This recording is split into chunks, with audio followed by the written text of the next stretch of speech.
ฐานห้องเจ้าแขวงและฐานห้องเจ้านครไกรสอนพรหมวิหารได้ลงมอบเครื่องช่วยเหลือผู้ประสบภัยน้ำท่วมอยู่ที่บ้านโพนสูงนครไกรสอนพรหมวิหารแขวงสะหวรรณเขต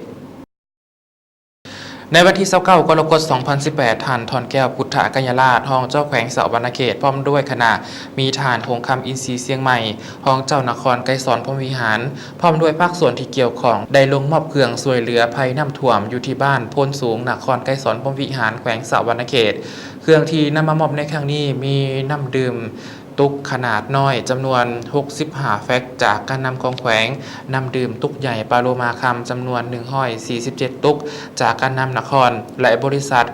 999จำกัดผู้เดียวได้มอบกระสอบเป้าเขียวป้านคันคูน้ำจำนวน1,000กระสอบ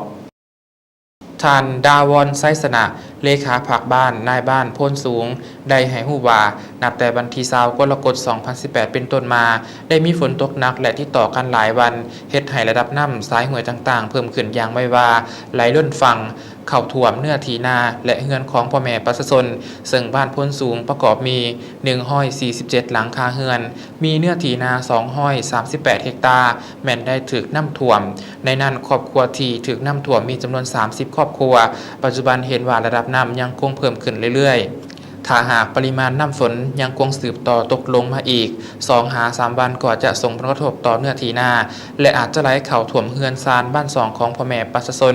ส่วนผลเสียหายแม้นยังประเมินบ่ทันได้รอท่าให้ระดับน้ำบกแห้งลงจึงสามารถประเมินผลเสียหายได้